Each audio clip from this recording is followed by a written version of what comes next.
Hey guys, basically I'm here to react to Sam Sully from Bulletproof, right?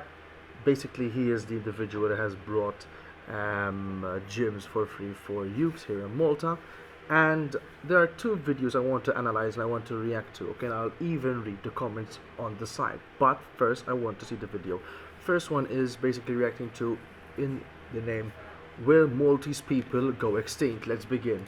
Malta actually get recolonized. I'm not even joking, guys. The numbers that just came out are pretty disturbing. This is an official stat that got published just now. In the last 10 years, the Maltese population grew by only 5,600 people, while the non-Maltese increased by 131,000. That's a 23-to-1 ratio. That's Okay. mad. The funny thing is I've been saying this to my friends for over a year now. If you zoom out over a 500-year timeline, Malta has only been independent for just 60 years. If things keep going this way, do we Actually, it's not just a 500-year timeline. Actually, it's been much, much longer than that. When you think about it, technically, right? Since the Phoenicians, so we're talking about thousands of years ago, we're talking about the Bronze Age almost, we're talking basically the Bronze Age, Malta has never technically been an independent state, right? The only time you could technically say they had its own rule was with the Knights of St. John. This is basically what I did in the previous video, but I will repeat it for this specific video, and fuck it, why not? Essentially, the Knights of St. John was a principality ruled by an order which technically is ruled upon by the church, right? So in that case, when you look at from the Phoenicians, which is thousands of years ago, the Bronze Age, to now, there's only been technically 61 years, and that's as an independent nation. And I wouldn't even say it was a fully independent nation. So technically, when you remove the years of being between independence and being a republic, if you think that a republic counts as full independent thought, democracy, and living, then in that case, it's only been 51 years of full Maltese rule. And don't forget there's many years, for example, of the Maltese language being repressed, people being replaced for what they thought and felt, which is something that I fear might be happening. But let's continue more on what Adam is saying. we even exist as Maltese in 200 years? And politicians all of a sudden are now talking about tax incentives for families. Now, tax incentives I saw for families didn't make any sense. I actually did make some adjustments, but made some proper opinions I think might work much more than what some politicians said. Honestly, listen, Adam, if somehow you decide to watch this, or anyone from Bulletproof decide to watch this, right, go look at my previous video when I recommended in the end, right? But yeah, there's a big possibility where the Maltese population, technically indigenous Maltese, we're not saying Maltese speaking, because technically if you take it out to the whole large scope of what Maltese descendants, Maltese speaking people technically are, instead of 450,000, the number is more between 750,000 and 800,000 if you really expand it to the 8 billion people that live here. But that's like saying, oh, I don't have 10 pennies, I have 20 pennies, but compared to like an absolutely massive mountain of money, which is not your currency, right? So in other words, yeah, we are a very rare breed, and Maltese people are sort of ashamed to be Maltese, are ashamed to speak the Maltese language, and I really appreciate the way that he spoke English because of genuinely how he's reaching to a much bigger audience, to even those who aren't Maltese, to understand the actual situation and maybe invest more into what the Maltese society and Maltese nationality and Maltese pride should be. Let's continue more with the video. Families, like discounts on nappies are going to make This was abuse. I think maybe, but it depends on income, right? Discounts on nappies would only make a difference on people who are low income, but at the same time, people who are low income already take the most out of benefits, right? When I used to work back in government, I knew a woman, well, I didn't know a woman, but I took care of a woman essentially who was making essentially 40 to 50 grand a year from benefits alone. And she had 10 kids, she never worked another day, and she didn't work a day in her life. So sometimes I think benefits are too much. I genuinely mean this. Like there was no like disability that would stop them from working. It was just they just didn't want to work, and they had lots of kids, and therefore with zero work experience. I think we're spoiled for choice. But let's continue more with this. any difference? Girl, we're so cooked. We For are. 20 years or so, we've been fed the same message. Career comes first, money's everything. Progressive rights have been top of the agenda, like abortion and so on. Now, I mentioned this in the previous video, I keep saying, but I mentioned this in the previous video before, but I have. If you go back, I have mentioned this, right? People want abortion and things like that, but I'll put this into perspective about abortion, right? 1/3 of Gen Z are not alive today because of abortion. We have almost 1 billion Gen Zs who never had the chance to live a life on this earth because of abortion. We are blessed with life itself. The chance that we get to live is very minuscule, right?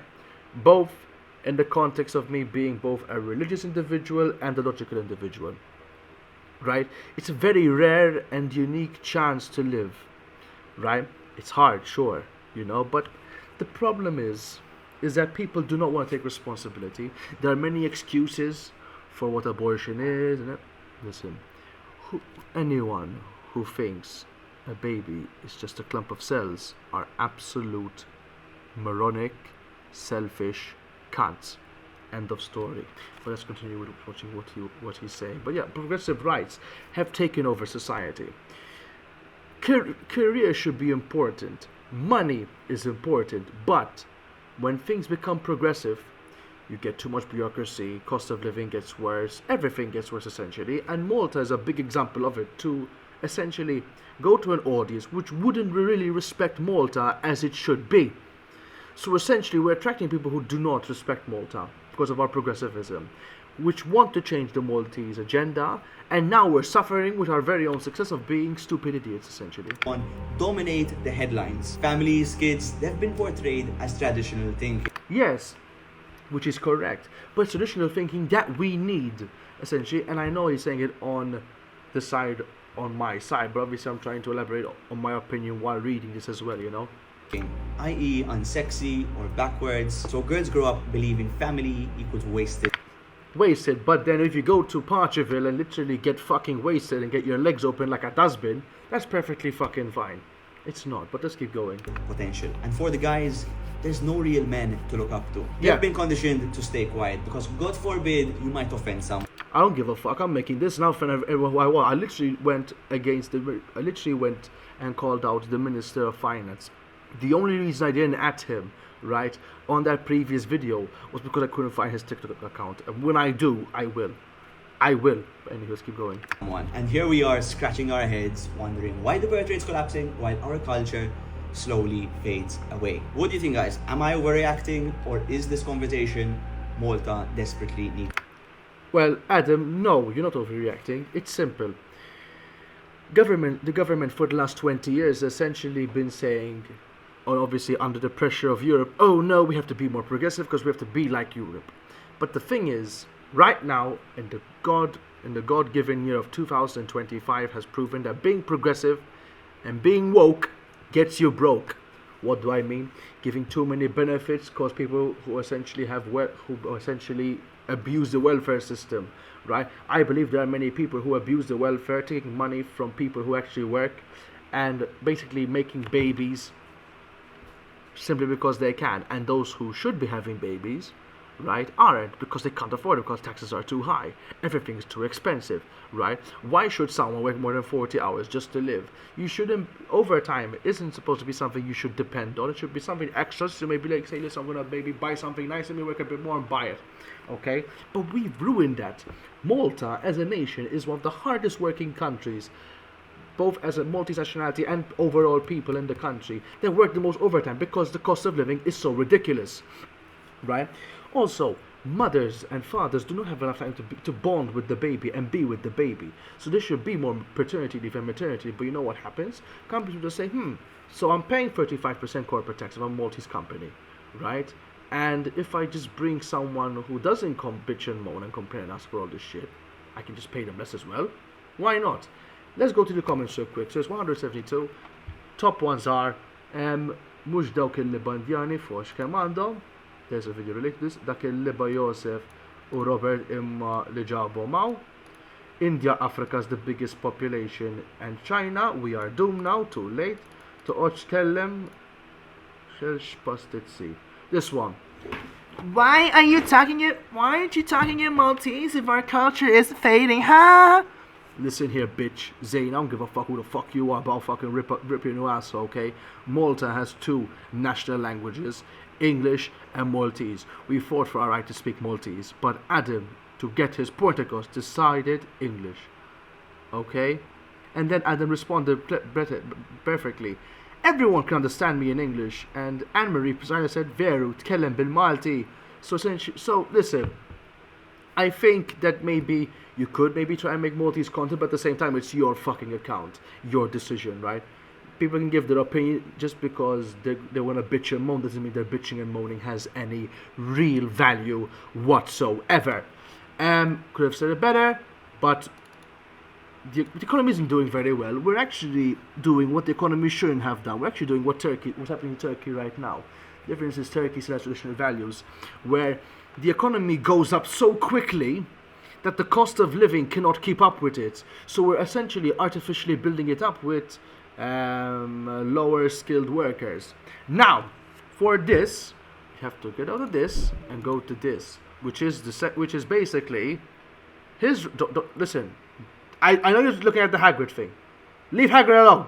He's lovely. Should. Here, right? Which applies to the comment by Roxo. Fosh dawk il-liba Indjani. Fosh kemm għandhom.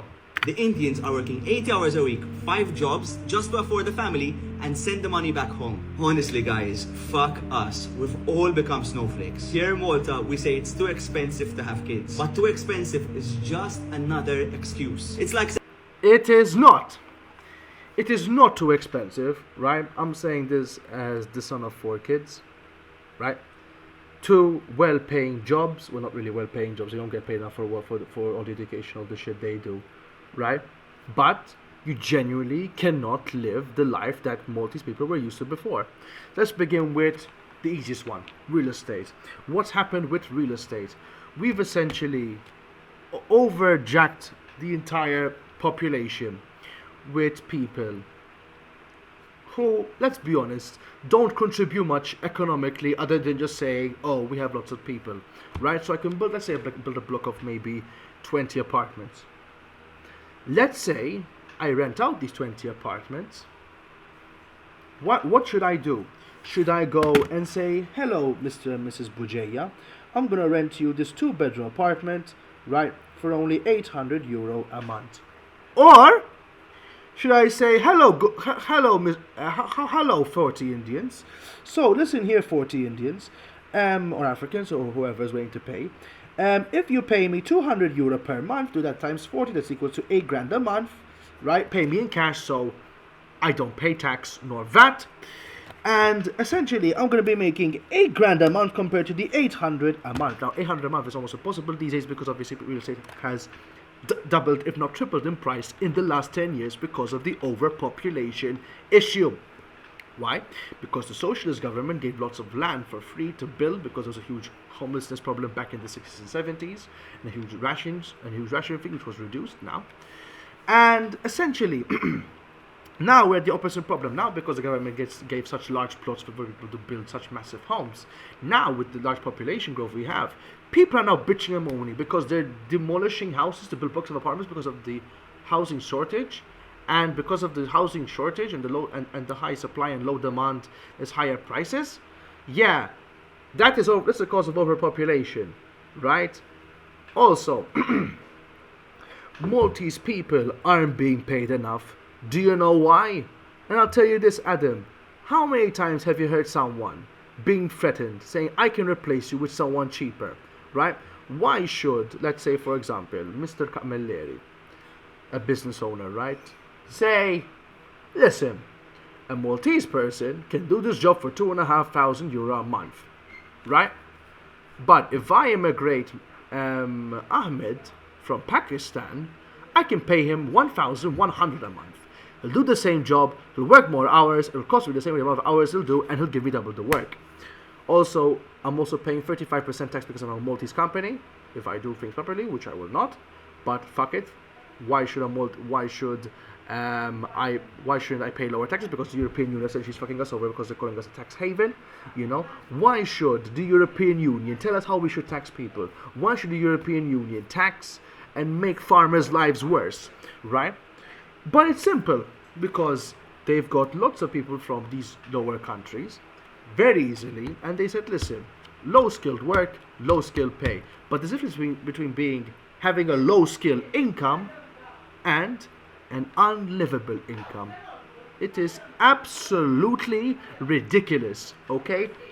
Maltese people have become snowflakes, but there are Maltese people who are angry for a reason. You cannot live the cost of living that it is today, and if you want, Adam, if you want, we can meet up at any time or message me, right? We'll plan a video together about the cost of living, right, per person. We'll do the maths, we'll do the calculation. I will tell you with the exact numbers needed as per what a financial analyst would actually recommend to you and what you should do. Now, I also think that Maltese people spend too much money on some things, but that's simply because we're an island. The European Union is making things too expensive for us because of all the bureaucracy, all the bullshit rules, all the environmental rules. Like, in my opinion, right, there are many things that the Maltese government does that we don't even need. I don't think there should be benefits for electric cars. I don't think the buses should be free. I think gyms should be free for younger teens. I believe so. Or at least it should be subsidized for everyone. But in some way, our health is important because due to Malta being so obese, because I'm a very large man myself, right? Adam, I think you can clearly tell from the videos I do, I'm trying my best to lose weight by walking and things like that, and I'm planning to go to the gym as soon as I enter the school, if I do, you know? But it is much harder for people to say, listen, I'm used to a previous lifestyle. I want to go out, I want to have fun. I went to Croatia. Croatia focuses more on its own people, has less rules than Malta has, and the cost of living is lower, the paychecks are better, and there's less immigration than there is now. Well, why? Because there's less overpopulation, there's more focus on the families that are actually indigenous to it, and there's actually more respect to the culture in itself. So most of what you're saying is sort of right and very much very wrong. But let's continue with the rest of the video here. Like saying, I have no time to go to the gym. You do have time, you just don't prioritize it. The politicians won't tell you this because they want your vote. They will never tell you to work harder. Our grandparents built families during actual poverty. Unless we wake up. They did, but also at the same time, we were also under political turmoil, so at the same time, less people wanted to do so.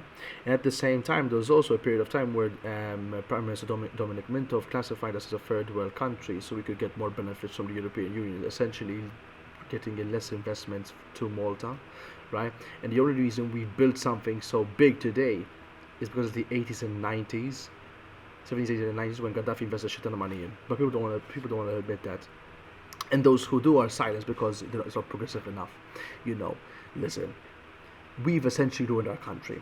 Air Malta has been ruined because we put politicians instead of executives. Every good thing we had Sea Malta, we had Malta, Tartsna, everything we had which was good economically, which gave us good paying jobs, security, everything, has been ruined by government and democracy. This, overcrowding people with people from third world countries which produce no benefit to the economy in a good way, is the reason why. Dr. Joseph Muscat was correct when he said we cannot live without them. Yes, but that was because you caused the problem in the first place. You know? So I do understand why people are angry, but they shouldn't be angry at them, they should be angry at the politicians. They should be angry at the people actually running the fucking place. You know? And Robert Abela, in a way, was given a country which essentially is falling apart.